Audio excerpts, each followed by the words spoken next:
একটি ভিডিও, একটি রাতের নির্মমতা, আর সেই ভিডিও ছড়িয়ে পড়ে পুরো সামাজিক যোগাযোগ মাধ্যমে।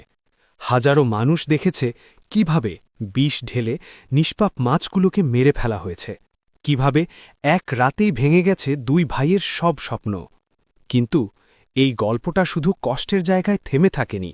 ভিডিওটি ভাইরাল হওয়ার মাত্র একদিনের মধ্যেই ঘটনাস্থলে পৌঁছে যান মাননীয় প্রতিমন্ত্রী মোহাম্মদ শরীফুল আলম। এটি হয়তো শুনতে সাধারণ একটি ঘটনা, কিন্তু বাস্তবতা ভিন্ন। একজন প্রতিমন্ত্রী ব্যস্ততার মাঝেও এভাবে দ্রুত সরিজমিনে এসে ঘটনা পরিদর্শন করা সত্যিই বিরল এবং প্রশংসার দাবিদার। তিনি শুধু দেখেই চলে যাননি, তিনি থেমেছেন, শুনেছেন, অনুভব করেছেন। ভুক্তভোগী দুই ভাইয়ের পাশে দাঁড়িয়ে তাদের কষ্টের কথা মন দিয়ে শুনেছেন তিনি। একটি আশ্বাস দিয়েছেন যে এই অন্যায়ের বিচার হবেই। তিনি স্পষ্ট করে বলেছেন, সুষ্ঠু তদন্ত হবে, দোষীদের আইনের আওতায় আনা হবে এবং এই ক্ষতিগ্রস্ত পরিবারকে একাকী ফেলে রাখা হবে না। এই দৃশ্য দেখে এলাকাবাসীর চোখে ফুটে উঠেছে স্বস্তি, মুখে এসেছে একটি কথা, অন্তত কেউ তো পাশে দাঁড়াল।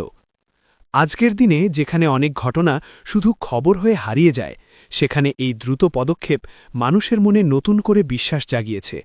এটি শুধু একটি পরিদর্শন নয়, এটি একটি বার্তা, অন্যায়ের বিরুদ্ধে দাঁড়ানোর বার্তা, মানুষের পাশে থাকার বার্তা।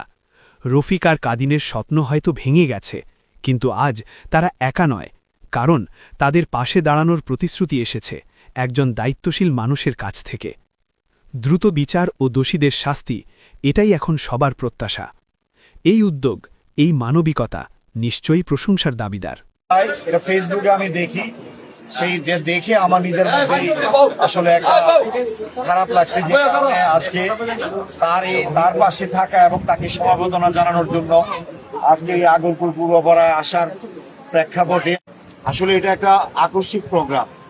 আমি নিজে থেকেই স্বপ্রণোদিত হয়ে আমি গতকালকে পরশুদিন যখন ফেসবুকে দেখলাম, আমি তখন রাজশাহী এবং দিনাজপুর নীলফামারীতে মন্ত্রণালয়ের কাজে 2 দিনের সফরে গিয়েছিলাম।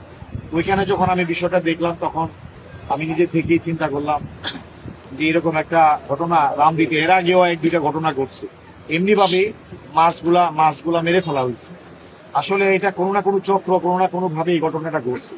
আমাদের নিশ্চিত হওয়া দরকার যে এই ঘটনাটা কি স্বাভাবিকভাবেই হয়েছে। অনেক সময় গ্যাস ফর্ম হয়ে গ্যাস থেকেও মাছ রিটা হয়, কিন্তু ধারাবাহিকভাবে রান দিতেই শুধু এই ঘটনাটা ঘটতেছে। এটা সহ মনে হয় 2টা না 3টা ঘটনা হয়েছে। অবশ্যই আমাদের নিজের থেকে, প্রশাসনের পক্ষ থেকে, সরকারের পক্ষ থেকে আমাদের জানা উচিত ঘটনাটা কিভাবে ঘটতেছে। এটা কি বিষ প্রয়োগে কেউ সত্যতামি করে ঘটনাটা ঘটাচ্ছে, নাকি অন্যভাবে হচ্ছে। সেই কারণে ইতিমধ্যে প্রশাসন থেকে আমাদের ভারপ্রাপ্ত কর্মকর্তা এখানে এসেছেন, ইউনূস সাহেব বা এর আগেও এসে গেছেন। ওনারা নিজে থেকেই, আমি ওনাদের সাথে কথা বলেছি, এসপি সাহেবের সাথে কথা বলেছি, আমাদের প্রশাসনের সকলেই জান। আমরা এই বিষয়টা সরকার বা প্রশাসনের পক্ষ থেকে আমাদের জানা উচিত কেন ঘটনাটা বারবার ঘটতেছে, এবং এটা জানার পরে আমাদের পরবর্তী পদক্ষেপ হবে ভিকটিম কারা, এই কাজটা কারা করতে পারে সেটার উপরে পরবর্তী পদক্ষেপ হবে। আমরা শুধু এই রাম দিতে না, কুলিয়ারচরে কোনো জায়গাতেই যেন এরকম অনাকাঙ্ক্ষিত এরকম ন্যাক্কারজনক ঘটনা না ঘটে, এই কারণে আমাদের ব্যবস্থা নেওয়া প্রয়োজন। এটি কিশোরগঞ্জের কুলিয়ারচর উপজেলার আগরপুর পূর্বপাড়া গ্রাম। এখানেই বসবাস মোহাম্মদ রফিক মিয়া ও কাদির মিয়ার। নিতান্তই সাধারণ সংগ্রামী একটি পরিবার।